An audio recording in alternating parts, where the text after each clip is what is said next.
Bem-vindos ao nosso canal YouTube, com o programa Falando Nisso, com a pergunta de Jorge Luiz. Ele gostaria de saber a respeito do conceito de gozo em Lacan e qual a relação desse conceito com as ideias de Freud, ou seja, o conceito de pulsão. Essa é uma pergunta que tem reaparecido, tem vários internautas pedindo Falando Nisso sobre esse tema.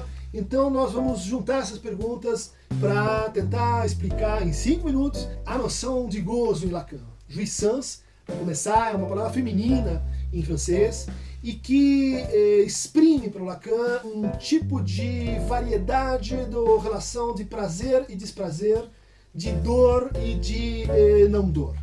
Uma definição preliminar vai dizer assim: o gozo é uma satisfação inconsciente, ou seja, que é percebida pela consciência como desprazerosa, mas que no inconsciente levanta um tipo de satisfação. Mas também a própria noção de satisfação ela é desequilibrada pela noção de gozo. A gente poderia dizer que é uma satisfação insatisfatória, ou um prazer desprazeroso.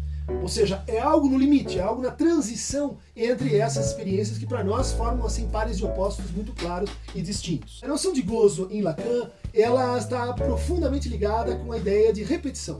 Então, aquilo que foi perdido enquanto prazer, ele é recuperado na forma de gozo.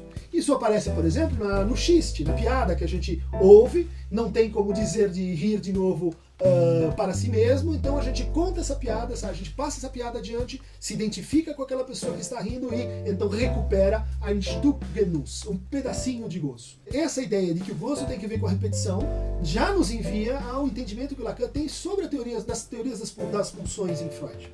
Para o Freud a gente tem 2 momentos. No primeiro momento as pulsões de autoconservação se opõem às pulsões sexuais, e num segundo momento, a partir de 1920, Freud introduz as pulsões de autoconservação, as pulsões do eu e as pulsões sexuais se opõem às pulsões de morte.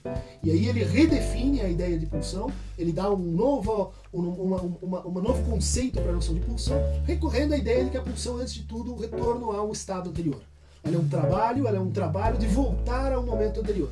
Combinando então aí a ideia de repetição com a ideia de retorno. São diferentes, mas no interior da metapsicologia das pulsões, o Lacan vai isolar isso e dizer, então, as pulsões elas se reduzem no fundo a uma pulsão, que é a pulsão de morte, e as outras são derivadas, as outras são diferenciações posteriores dessa gramática fundamental das pulsões, que é a pulsão de morte, e que está já no Freud definida por essa noção de repetição.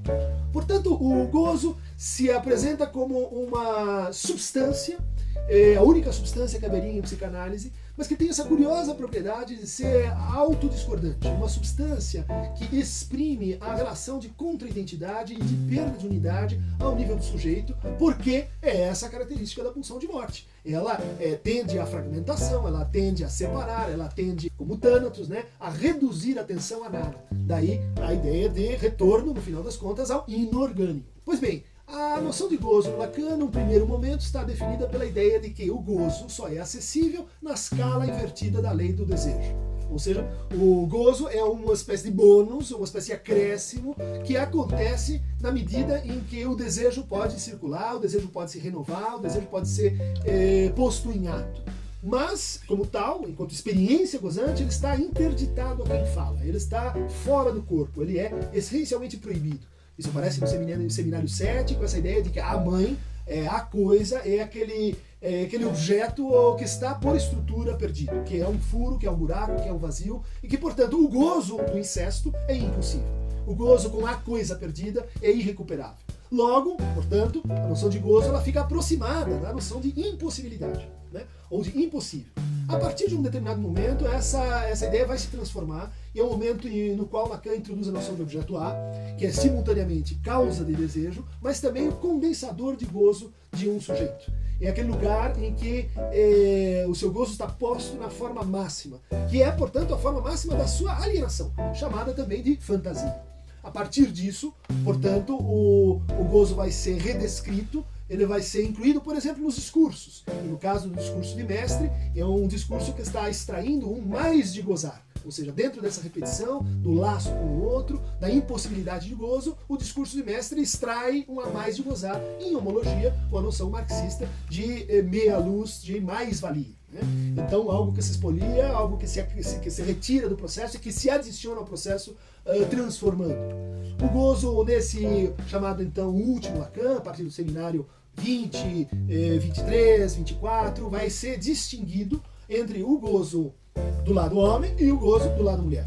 Sendo o lado homem restrito ao gozo que ele chama de fálico, né? O gozo como significante fálico, e o lado da mulher é um lado onde a gente encontra duas formas de gozo. O gozo fálico, que se inscreve na linguagem, e o gozo mais enigmático na obra de Lacan, que é o gozo feminino. Ele associa com o gozo das místicas, as místicas renanas do século XII, ele associa com São Juan de la Cruz, ele associa com essa experiência que seria de não completamento do gozo fálico, mas de um gozo suplementar, de um gozo que seria assim próprio da experiência feminina e que permanece irredutível às formas histéricas, por exemplo, de falicização.